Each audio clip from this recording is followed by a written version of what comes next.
એની સેવા આપી દેજો. આ લાવ્યા છે એનું ફુવારો હજુ રહી જાય છે. આ લાવે ત્યારે તરત જ આપી દેવું પડે.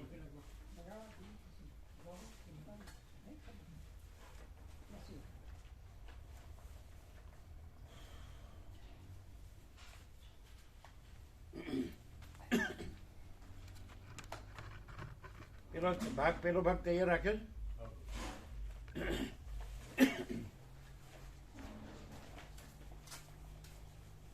आपका दोनों भाग आपकी जगह पे रखा था.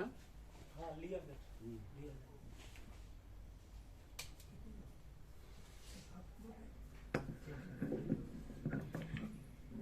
ओम ओम ओम ओम बराबर है.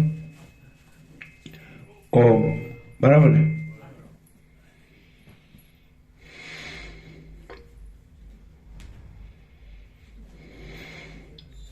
परम चिदाकाश, परम ज्योति, अखंड ज्योति, महाचिदाकाश, स्वयं प्रकाश, संपूर्ण प्रकाश, पूर्ण ब्रह्म, अनंत तेजघन, अनंत चिदघन, परमाकाश, केवल, अनंत, शुद्ध, तेजघन, परमाकाश, अखिल आत्मा, पूर्ण ब्रह्म, परमात्मा, परम चिदाकाश, परम ज्योति, अखंड ज्योति, अनंत, पूर्ण, परम चिदाकाश,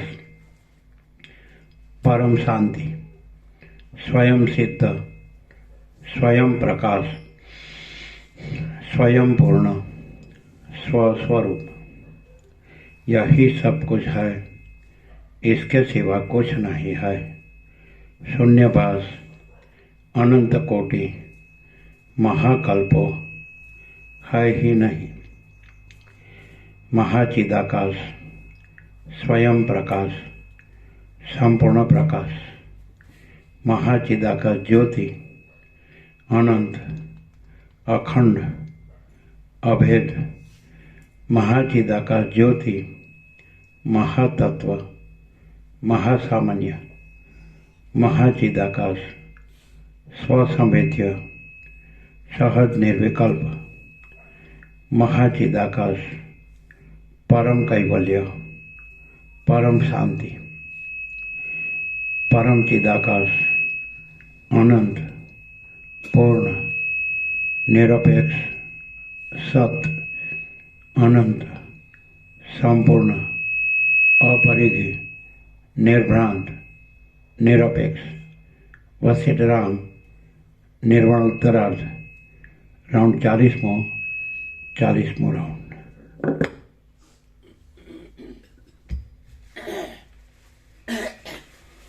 आद्य परब्रह्म सद्गुरु देव की जय.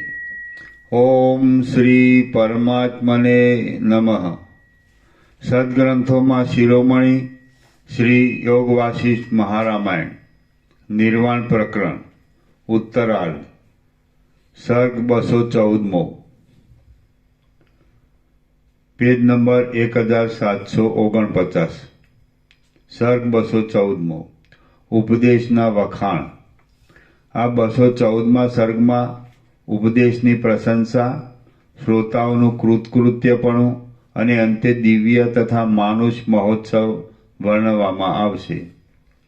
વાલ્મીકી બોલ્યા, વશિષ્ઠજી ઉપર પ્રમાણે કહેતા હતા તેટલામાં તરત જ વૃષ્ટિ માટે અમૃત જળ વડે પરિપૂર્ણ થયેલા મેઘની પેઠે દેવતાઓનો દુદુંબીનાદ થવા લાગ્યો. ત્યાં સર્વ દિશાઓના મુખને શ્વેત કરનારી તથા બરફના વરસાદની ઉપમાને યોગ્ય એવી પુષ્પવૃષ્ટિ પૃથ્વી ઉપર પડવા લાગી. કેસરોના સમૂહરૂપી સાયંકાળના વાદળાના જેવા રાતા અંગરાગને ધારણ કરનારી, પવન વડે કંપિત થયેલ ધોળા કેસરરૂપી ગૌરહારને સજનારી અને પુષ્પોની અંદર સુશોભિત એવા જળબિંદુઓ રૂપી શીતળ અંગવાળી એ પુષ્પવૃષ્ટિ જાણે ઇન્દ્રલોકમાંથી સાક્ષાત પુણ્ય લક્ષ્મી પોતે ત્યાં આવી હોય તેવી જણાતી હતી. વળી પ્રલયકાળરૂપી મરકટે કંપાવેલ લોકપાલોના નગર આદિરૂપ શાખાઓવાળા સ્વર્ગરૂપી કલ્પવૃક્ષમાંથી તરત નીચે પડેલા અને દિશાઓના મુખમાં તરત નીચે પાડી નાખવાની પ્રવૃત્ત થતા કાળરુદ્રે ફેંકેલા સુંદર કાંતિવાળા તારાગણનું ખડખડ હાસ્ય કરી એ પુષ્પવૃષ્ટિ જાણે અનુકરણ કરતી હોય તેવી દેખાતી હતી. ત્યાર પછી દુદુંબીના નાદો વડે ગાજી રહેલા કેસરાઓના સમૂહરૂપી મેઘવાળી બરફની પેઠે મનને હરણ કરનારી પુષ્પોના પ્રવાહ સુગંધ વડે સર્વ સભાને પૂર્ણ કરી રહેલી અને જોતા જ આનંદનો વિસ્તાર કરતી એ પુષ્પવૃષ્ટિ પડતી બંધ થઈ. હવે પોતાના સ્થાનને અનુસરી ક્રમવાર યોગ્યતા પ્રમાણે નીચે બેઠેલા સર્વ સભ્યોએ તે દિવ્ય પુષ્પોને લીધા અને વશિષ્ઠ ઋષિના ચરણમાં પુષ્પાંજલિ અર્પણ કરી. આમ વશિષ્ઠજીને પ્રણામ કરી તે સભાસદો એ દિવ્ય પુષ્પોના સુગંધ લો અને શીતળતા આદિનો સંપર્ક પામ્યા.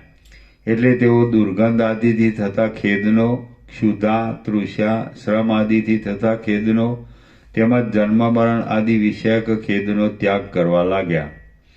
દશરથ રાજા બોલ્યા, અહો, અમે આ સંસારરૂપી અતિ લાંબા જંગલમાં લાંબો કાળ ભમવાથી બહુ થાકી ગયા હતા, પરંતુ આપના અનુગ્રહપૂર્વક આ ઉપદેશથી અમે સુખથી આત્મા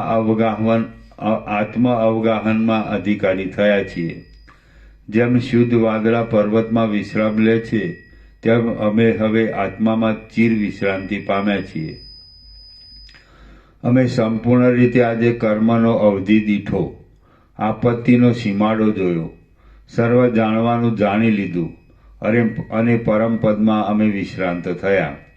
ધ્યાન વડે કલ્પિત અને બ્રહ્મ સ્વરૂપની અંદર ભિન્ન રૂપે આરોપાયેલા એવા આકાશની અંદર ઘણા લાંબા કાળ સુધી વિહાર આદિના અનુભવના લીલાના આખ્યાન આદિમાં બતાવેલા બ્રહ્મ વડે ધારણાથી સર્વના આધારરૂપ એવા બ્રહ્મની અંદર વિશ્રાંતિ થતા દેહત્યાગના ક્રમ વડે સંકલ્પમાં નવીન નિર્માણ વડે સ્વપ્ન સૃષ્ટિમાં અથવા સ્વપ્ન દ્રષ્ટિમાં અનુભવાતા જગત સંબંધી ત્રિવિધ તાપો વડે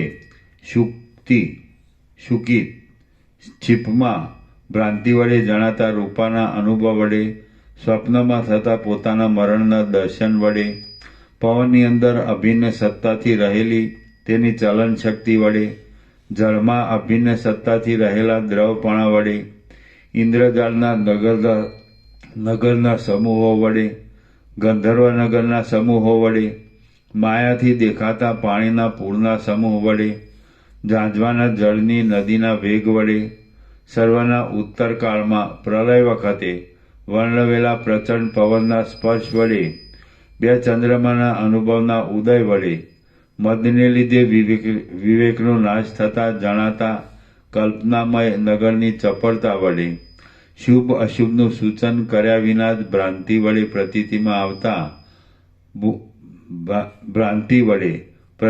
આવતા ભૂકંપો વડે બાળકને થતા યક્ષ આદિના અનુભવ વડે આકાશમાં ભ્રાંતિ વડે જણાતા એવા મચ્છરા મોવાળા આદિના જેવા આકારના દર્શન વડે અને તેવા જ પોતાના અનુભવમાં આવે એવા બીજા દ્રષ્ટાંતો વડે અહો, આપે અમારી દ્રશ્યની ભ્રાંતિરૂપ દ્રષ્ટિને દૂર કરી છે.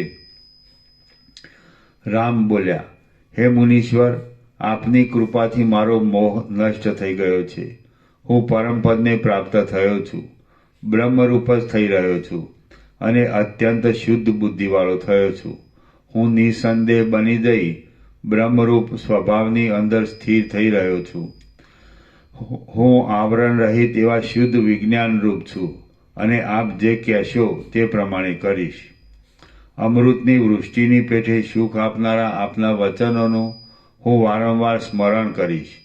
કોઈ માન અપમાન કરે તેમાં સમદ્રષ્ટિ રાખીશ અને હું શાંત છતાં પણ જાણે વારંવાર હર્ષને પ્રાપ્ત થતો હોઉં તેવો થઈ રહીશ. મને હવે આજે કશું કરવાનું પણ પ્રયોજન નથી અને ન કરવાનું પણ પ્રયોજન નથી. હું જેવો પ્રથમ વ્યવહારમાં રહ્યો હતો તેવો જ હમણાં પણ રહું છું, પરંતુ હમણાં વ્યવહારના સંપર્કથી થતા તાપથી હું રહિત છું. જેવો આપના વચનથી અમને વિશ્રાંતિનો ઉપાય મળ્યો છે તેવો બીજો કયો ઉપાય છે? અને વળી એવી બીજી દ્રષ્ટિ પણ કેવી હોય? અહો, આજે અમે વિશ્રાંતિ સુખની અમાપ ભૂમિ મેળવી છે. જન્મ મરણ આદિ અનેક અનર્થોવાળી આવી સંસાર દશા તો પ્રાણીઓને ખરેખર કષ્ટ આપનારી છે. મારો કોઈ પણ શત્રુ નથી અને મિત્ર પણ નથી. મારું આ શરીર કે ક્ષેત્ર આદિ કશું પણ નથી. આ આત્મચૈતન્ય જ્યાં સુધી બોધ થયો ન હતો ત્યાં સુધી મને જગતના આકારે દુઃખ આપનારું ભાસતું હતું, પરંતુ હમણાં મને બોધ થયો છે, તેથી તે શાંત અને સર્વ અર્થ વડે સુંદર ભાસે છે. હે મહારાજ, મનુષ્ય આપના અનુગ્રહ વિના આવી તત્વદ્રષ્ટિને શી રીતે મેળવે? બાળક સેતુ વિના કે વહાણ વિના સમુદ્રને કેમ તરી શકે? લક્ષ્મણ બોલ્યા, વશિષ્ઠ મુનિના આવા વચનોનો બોધ અનેક જન્માંતરોમાં ભેગી થયેલી દુર્વાસનાના યોગે ઉત્પન્ન થતા સંશયનો નાશ કરનારો છે, અને તે અનેક જન્માંતરમાં ભેગા થયેલા સેંકડો પુણ્યના ભોગે ઉદય પામેલો છે. બોધે કરીને મારું મન વિચારયુક્ત થઈ ગયું છે, અને તેમાં ચંદ્રમાની પેઠે પરમ આહલાદ કરનારો પરમાત્માનો પ્રકાશ ઝળહળી ઉઠ્યો છે. આપ જેવા મહાશય પુરુષોના ઉપદેશ દ્વારા લોકો આવી સુખદ આત્મદ્રષ્ટિ અપરોક્ષપણે અનુભવે છે, છતાં તેઓ પોતાના દુર્ભાગ્યને લીધે રાગ દ્વેષ અહંકાર તથા જન્મ મરણ આદિ દોષવાળી સેંકડો દશાઓથી કાષ્ટની પેઠે અહર્નિશ બળ્યા કરે છે. વિશ્વામિત્ર બોલ્યા, અહો, બહુ હર્ષની વાત છે કે આ વશિષ્ઠ મુનિના મુખથી અમે મહાપવિત્ર જ્ઞાનનું શ્રવણ કર્યું છે.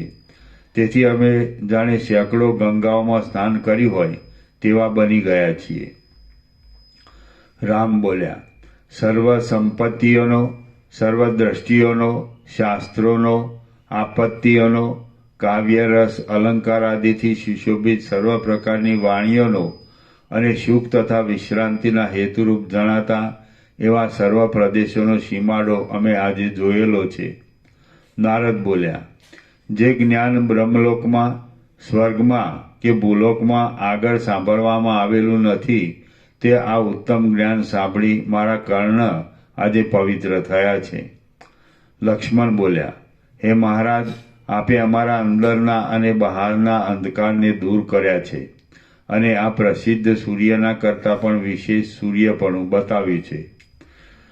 શત્રુઘ્ન બોલ્યા, હું નિવૃત્તિને, સુખને પ્રાપ્ત થઈ રહ્યો છું અને શાંત થયો છું. મેં પરમપદ મેળવ્યું છે. ઘણા લાંબા કાળે હું પરિપૂર્ણ થઈ રહ્યો છું અને કેવળ સુખમાં જ રહ્યો છું. દશરથ રાજા બોલ્યા, આ મુનિવર્ય શ્રી વશિષ્ઠ ઋષિ મહાધીર છે. તેમણે ઘણા જન્માંતરોથી સંચિત કરેલા એવા અમારા પુણ્યના યોગે અમને આ પરમ પવિત્ર શાસ્ત્રનો અને તત્વનો બોધ કર્યો છે. બરોબર ફિટ થયું? ફિટ થયું બરોબર? આટામાં આવ્યું? હા પ્રભુ, આટામાં આવી ગયું. એમ ને? જૂનો છે, પણ જૂનો ક્યાં મૂકીએ? આ જૂનો શું છે? જૂનો ફુવારો જે નીકળ્યો ને સાવર, એ તો લઈ જાઓ. અહીંયા રાખીએ ક્યાંય. અહીંયા કોઈક યુઝ કરો તો થાય. કોઈક વાર જરૂર પડે કામમાં આવે ક્યાંક મૂકી દઈએ. સારું. આ ઉપર છાગલી મૂકી દઈએ ઉપર ત્યાં ક્યાં છાગલી મૂકી દો. તમે આ મૂકી ક્યાં આગળ? આ બારની છાગલી ને છાગલી ઉપર મૂકી દઈએ. બાર છાગલી ઉપર અનપુડામાં મૂકી દેજો. હા, અનપુડાની અંદર ઉપરની સાઈડે મૂકી દેજો. બસ અનુકૂળ મૂકી.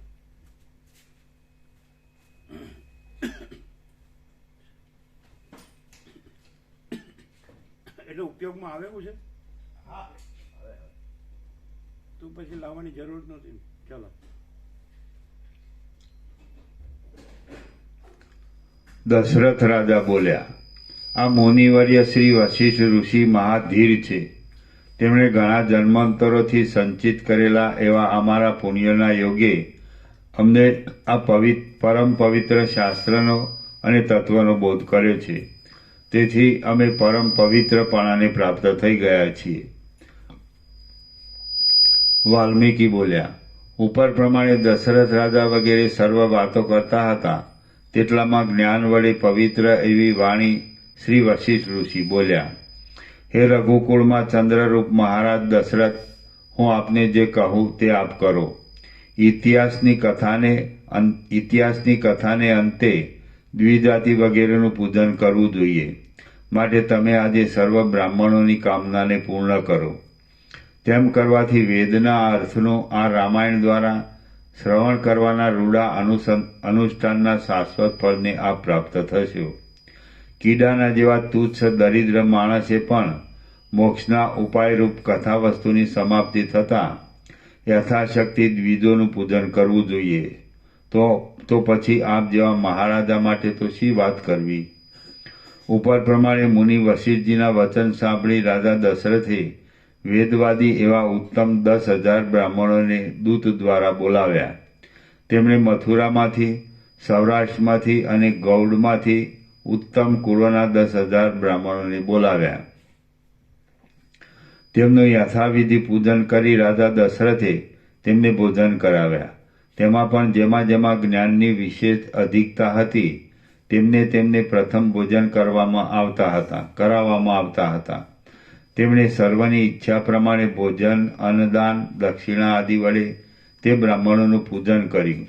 વળી તેમણે તે પિતૃઓનું, દેવતાઓનું, રાજાઓનું, નગરવાસીજનોનું, અમાત્યોનું, ભૃત્યોનું તથા દીન, અંધ, કૃપણ આદિ મનુષ્યોનું પણ તે જ પ્રમાણે પૂજન કર્યું.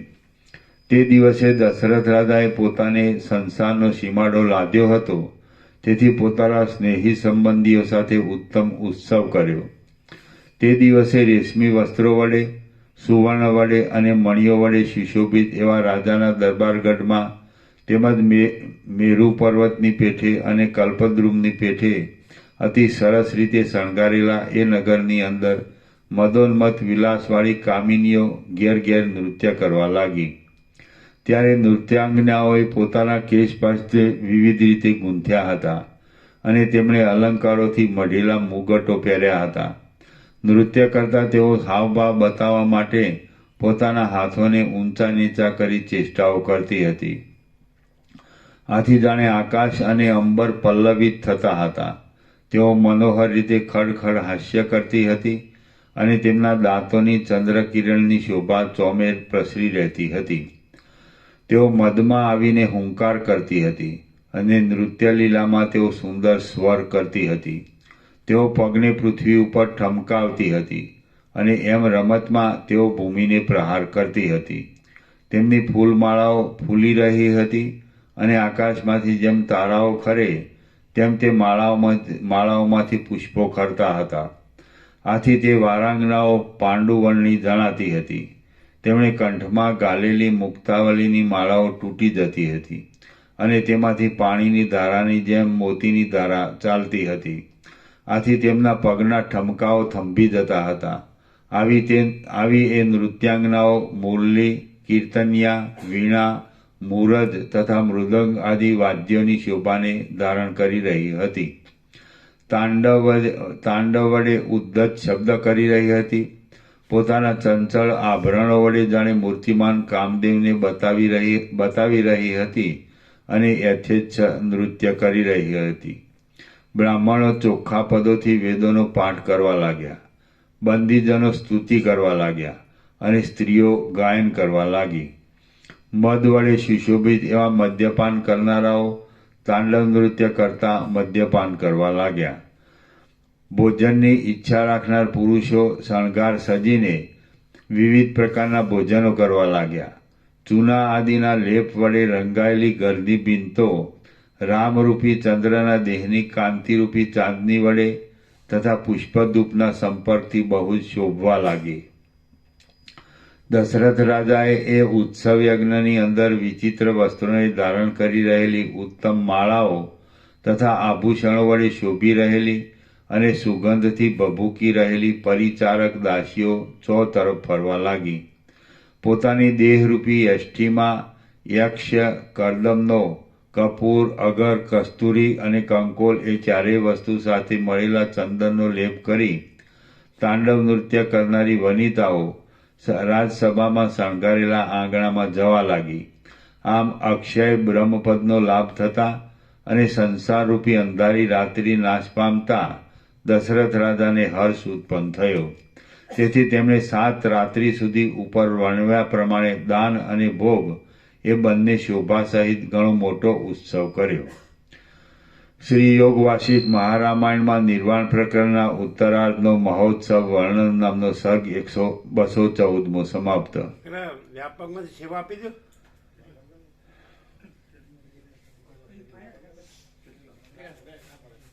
આપી દો. હું કાકા દુકાનમાંથી જે સેવા લેવાની ના પાડે એટલે કે આપો. વ્યાપક બધાને લાભ મળે.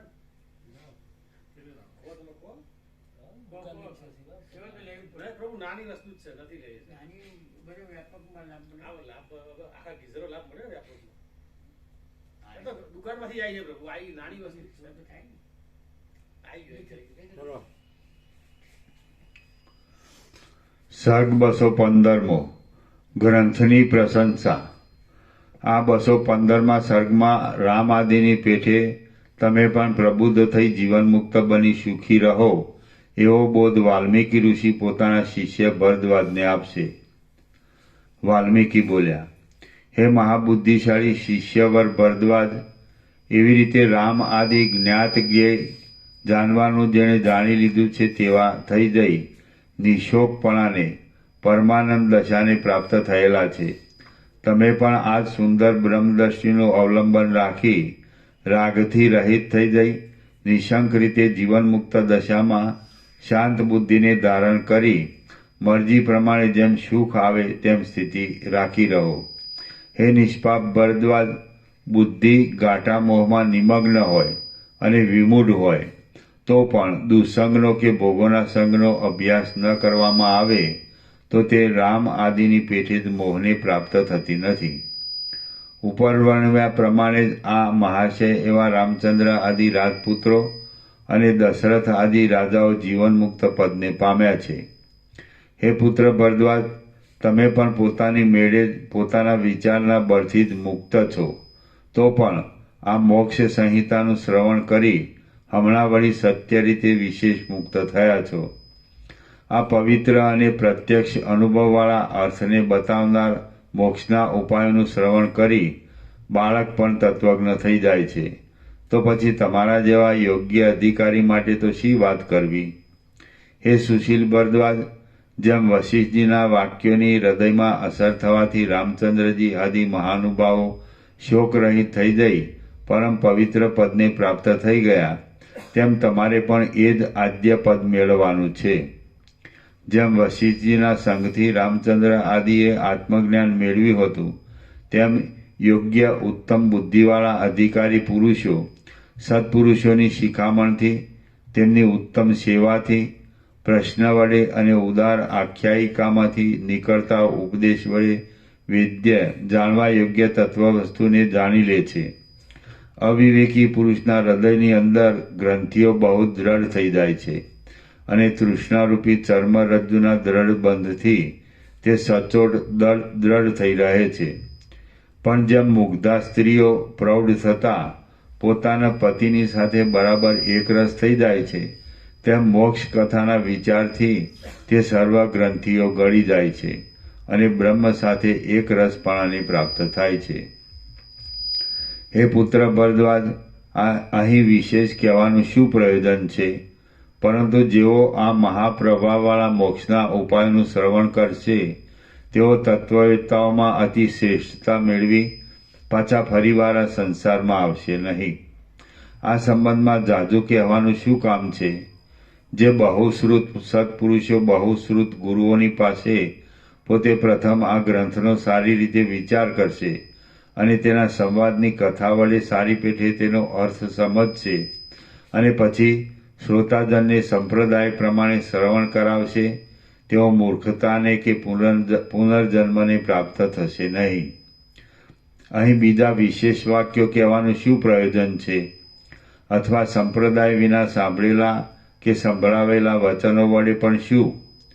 જેઓ કશા અર્થની અપેક્ષા રાખ્યા વિના અથવા તો વ્યુત્પત્તિના અભાવને લીધે અર્થને નહીં જાણતા છતાં પણ આર્ય દેશમાં આ શુભ પુસ્તકનો પાઠ કરશે, જેઓ આ પુસ્તકને લખાવશે, જેઓ વ્યાખ્યાન સહિત વંચાવશે અથવા એમને એમ વંચાવશે, તેઓ સકામ હશે તો પણ રાજસૂય યજ્ઞના ફળને પ્રાપ્ત થઈ વારંવાર સ્વર્ગલોકમાં જશે. જેમ પુણ્યવાન પુરુષો લક્ષ્મીને પ્રાપ્ત થાય છે, તેમ પુણ્યનો સમય થતાં તે ઉદાર સત્વવાળાઓ ત્રીજા જન્મના લાભ વડે મોક્ષને પ્રાપ્ત થશે. આ ઉત્તમ મોક્ષ સંહિતાનો પૂર્વકાળમાં અત્યંત રૂપવાળા વિધાતાએ મુનિઓના સમાજમાં વિચાર કરી સત્પુરુષોના વચનથી એવું કહ્યું છે કે વાલ્મીકી ઋષિની, વશિષ્ઠજીની અને પોતાની વાણી અસત્ય થશે નહીં. જેમ કે પૂર્વ રામાયણમાં ન તે વાગનૃતા કાવ્યે કાચિદત્ર ભવિષ્યતિ, આ કાવ્યની અંદર તમારી કોઈ પણ વાણી મિથ્યા થશે નહીં ઇત્યાદિ. આ મોક્ષના ઉપાયરૂપી કથાનો પ્રબંધ સમાપ્ત થતાં સારી બુદ્ધિવાળા યજમાને વાચક આદિ બ્રાહ્મણને સારું ઘર આપવું અને અભિષ્ટ અન્નપાન આદિના દાન વડે તેની પૂજા કરવી. યજમાને પોતાના ધનની શક્તિ પ્રમાણે બ્રાહ્મણને મનપસંદ દક્ષિણા વગેરે આપવી. પોતે કરેલું અને અવશ્ય સંસ્કાર રૂપે ચોંટી રહેનારું પુણ્ય શાસ્ત્ર અનુસાર અવશ્ય ફળ રૂપે સાંપડે છે એમ વિચારી યજમાને આ દાનાદિ આપવા. એ ભરદ્વાજ તમારી બુદ્ધિને બોધ થવા માટે સેંકડો કથાઓના ક્રમ વડે યુક્ત બ્રહ્મતત્વનો બોધ કરનારું અને દ્રષ્ટાંત યુક્તિથી સંગઠિત એવું આ નિર્મળ મોટું શાસ્ત્ર મેં તમને સંભળાવ્યું છે. આ કથાનું શ્રવણ કરી તમે જીવતા જ વિમુક્ત ચિત્તવાળા બની જાઓ અને અક્ષય બ્રહ્મરૂપે રહો. આમ જ્ઞાન, તપ અને ક્રિયાના ફળથી યુક્ત એવી અક્ષય લક્ષ્મીનો ઉપભોગ કરતા તમે નિત્ય સુખરૂપ એવી મુક્તિને પામો. શ્રી યોગવાસિત મહારામાયણમાં નિર્વાણ પ્રકરણના ઉત્તરાર્ધનો ગ્રંથ પ્રશંસા તદ્વાચનાદિ વિધિ નામનો સર્ગ 215મો સમાપ્ત. સર્ગ 216મો. શિષ્યોએ ગુરુને આત્માર્પણ કરવું. આ 216મા સર્ગમાં અરિષ્ટનેમી, સુરુચિ અને કારુણ્ય આદિનું કૃતાર્થપણું તથા શિષ્યોએ ગુરુને આત્મસમર્પણ કરી દેવું એ વિશે વર્ણન કરાશે. વાલ્મીકી બોલ્યા, હે રાજા અરિષ્ટનેમી, આ અગત્ય ઋષિના ઉત્તમ વચનો મેં તમને સંભળાવ્યા છે. આ ગ્રંથરૂપી તત્વમાર્ગ વડે તે ધ્રુવપદને તમે સુખથી પ્રાપ્ત થશો. અરિષ્ટનેમી રાજા બોલ્યો, હે મહારાજ, સંસારના બંધનો નાશ કરનાર એવા આપના કૃપા કટાક્ષનો મને લાભ થયો છે, તેથી હું આ સંસાર સાગરને તરી ગયો છું. દેવદૂત બોલ્યો, વિસ્મય વડે વિકસિત નેત્રવાળા એ રાજાએ ઉપર પ્રમાણે શ્રી વાલ્મીકીજીને કહ્યું અને પછી મારા પ્રત્યે મધુરતાથી તથા કોમળ વાણીથી તેણે નીચે પ્રમાણે કહ્યું. રાજા બોલ્યો, હે મહાસમર્થ દેવદૂત, તને હું પ્રણામ કરું છું. તારો કુશળ થાઓ.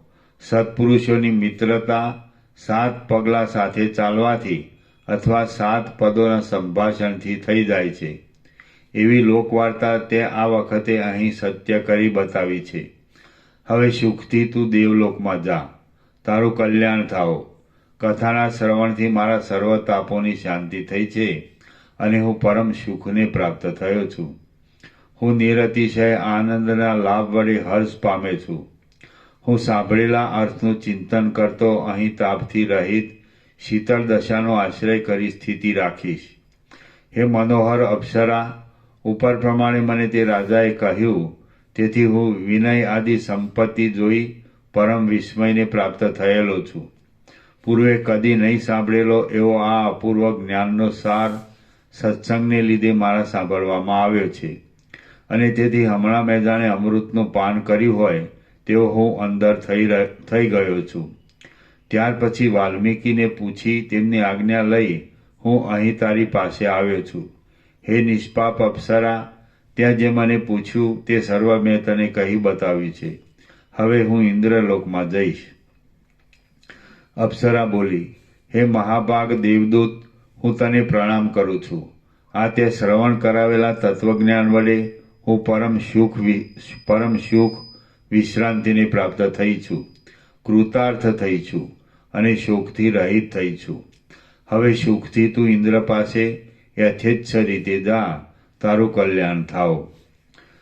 અગ્નિવેશ બોલ્યો. ત્યાર પછી સુરુચિ નામની તે શ્રેષ્ઠ અપ્સરા હિમાલયની તળેટીમાં સમીપ આવેલા ગંધમાદન નામના વનની અંદર તે જ તત્વજ્ઞાનનું ચિંતન કરતા સ્થિતિ રાખી રહી. હે પુત્ર કારુણ્ય, આ તે વશિષ્ઠજીની ઉપદેશવાણી સાંભળી.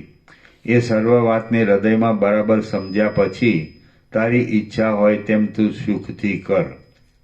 કારુણ્ય બોલ્યો, જેમ સ્વપ્નમાં પ્રતીત થયેલા વંધ્યાપુત્રના સંબંધમાં પાછી જાગ્રતમાં સ્મૃતિ કે વાણીનો વ્યવહાર કે દ્રષ્ટિ સત્તા એ ત્રણ નિર્વિષય થઈ જાય છે, તેમ આ દ્રશ્યના બંધમાં પણ સ્મૃતિ, વાણીનો વ્યવહાર અને દ્રષ્ટિ સત્તા એ ત્રણે નિર્વિષય થઈ રહેલા છે. જ્ઞાનને લીધે હવે આ સર્વ સાંસારિક સ્થિતિ નિર્જળ પ્રદેશમાં દેખાતા જાજવાના જળની પેઠે સાવ ભ્રાંતિ માત્ર જ ભાસે છે. મને કશું કરવાનું પણ પ્રયોજન નથી અને ન કરવાનું પણ પ્રયોજન નથી. હું યથાપ્રાપ્ત વર્ણાશ્રમને યોગ્ય વ્યવહારમાં સ્થિતિ રાખી રહ્યો છું. કેમ કે કર્મત્યાગમાં પણ આગ્રહ શા માટે રાખવો? અગત્યસિંહ બોલ્યા.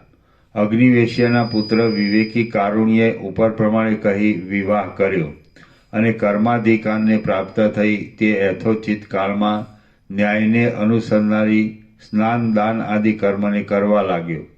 હે સુતીક્ષ્ણ, જ્ઞાન થયા પછી થતા એવા કર્મના સંબંધમાં કૌંસમાં એ કર્મ બંધનકારક થશે એવો સંશય રાખવો નહીં. કેમ કે સંશયને લીધે સ્વાર્થથી ભ્રષ્ટ થવાય છે. જેના આત્મામાં સંશય હોય તે પુરુષ છેવટ વિનાશને અનિષ્ટ પરિણામને પ્રાપ્ત થાય છે. સાંસારિક અનેક અર્થોની પારમાર્થિક બ્રહ્મતત્વ સાથે એકતા બતાવનારું મુનિનું એ વચન સાંભળી વિનયયુક્ત સુતીક્ષ્ણે ગુરુને નમસ્કાર કર્યા અને તેમને નીચે પ્રમાણે કહ્યું. સુતીક્ષ્ણ બોલ્યો, મારું અજ્ઞાન અને તેનું કાર્ય એ બંને નાશ પામ્યા છે. મને ઉત્તમોત્તમ જ્ઞાન લાદ્યું છે. જેમ નાટ્યશાળામાં રહેલા દીપકના પ્રકાશથી નટ નર્તક આદિની સર્વ ક્રિયાઓ થાય છે, તે જ પ્રમાણે સર્વના સાક્ષીરૂપ અને અવિનાશી એવા સ્વયં પ્રકાશ પરમાત્મા પોતે ધ્રુવ તથા નિષ્ક્રિય છે, છતાં આભાસ રૂપે સ્ફુરિત થાય છે અને તેમના પ્રકાશથી ચેષ્ટારૂપે પ્રતીતિમાં આવતી એવી સર્વ ચિત્તની થનારી ક્રિયાઓ થાય છે. જેમ સુવર્ણ કડા, બાજુબંધ, પાંચી તથા નુપુર આદિના આકારે થઈ જાય છે અને જળની અંદર જેમ તરંગોના સમૂહ અભિન્ન સત્તાથી ઉત્પન્ન થાય છે, તેમ એ પરમ તત્વમાંથી જ આ સર્વ દ્રશ્ય સ્ફુરે છે. તે પરમ તત્વ રૂપ જ આ સર્વ જગત છે અને તે પોતાના પૂર્ણ સ્વરૂપમાં પૂર્ણપણે રહેલ છે. હું યથાપ્રાપ્ત જે આશ્રમમાં જે વ્યવહાર પ્રાપ્ત થાય તે વ્યવહારને અનુસરીશ. કેમ કે સત્પુરુષના વચનનું કોણ ઉલ્લંઘન કરે? હે મહારાજ, આપની કૃપાથી હું જ્ઞાત જ્ઞેય જાણવાનું જેણે જાણી લીધું છે તેવો થઈ રહ્યો છું. હું કૃતાર્થ થયો છું. હું આપને દંડવત પ્રણામ કરી નમન કરું છું. શિષ્યોના કયા કર્મ વડે ગુરુના કરેલા ઉપકારનો બદલો વાળી શકે તેમ છે? માટે શિષ્યોએ મન, વચન અને કર્મથી ગુરુને આત્મનિવેદન કરવું, તે જ તેના ઉપકારનો બદલો છે. બાકી કોઈ પણ કર્મથી ગુરુના ઉપકારનું ઋણ વળતું નથી. હે ભગવાન, હું આપની કૃપાથી આ સંસાર સાગર તરી ગયો છું અને પૂર્ણ આનંદ ભાવથી આ જગતના સમૂહને પરિપૂર્ણ દેખતા નિસંશય થઈ રહ્યો છું. જે બ્રહ્મ સામવેદને વિશે સર્વમ ખલ્વિદમ બ્રહ્મ તજ્જલાન, આ સર્વ બ્રહ્મમાંથી ઉત્પન્ન થાય છે, પાછો બ્રહ્મમાં જ તેનો લય થાય છે ને બ્રહ્મથી જ તેનું પાલન થાય છે. તેથી આ સર્વ બ્રહ્મરૂપ જ છે. એવી શ્રુતિ વડે અપરોક્ષ અનુભવમાં આવે છે એમ વર્ણવાય છે. તે બ્રહ્મરૂપ પ્રત્યક્ષ ચૈતન્યને પ્રણામ હો. બ્રહ્માનંદરૂપ પરમ સુખ આપનાર માત્ર જ્ઞાન મૂર્તિ, સુખ દુઃખ રાગ દ્વેષાદિ દ્વંદ્વને ઉલ્લંઘી રહેલ આકાશના જેવા નિર્વિકાર તથા સર્વવ્યાપી તત્વમસી આદિ વાક્યોના લક્ષ્યાર્થરૂપ એક નિત્ય નિર્મળ સર્વની બુદ્ધિના સાક્ષીરૂપ ભાવોનું ઉલ્લંઘન કરી રહેલા ને ત્રિગુણથી રહિત એવા શ્રી વશિષ્ઠજીને અમે પ્રણામ કરીએ છીએ.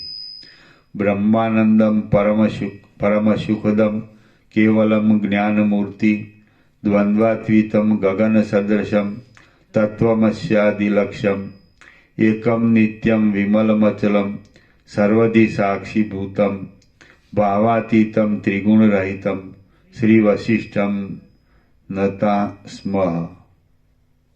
શ્રી યોગ વાસિષ્ઠ મહારામાયણમાં નિર્વાણ પ્રકરણના ઉત્તરાર્ધનો શિષ્ય આત્માર્પણ નામનો સર્ગ 216મો સમાપ્ત. નિર્વાણ પ્રકરણ ઉત્તરાર્ધ સમાપ્ત.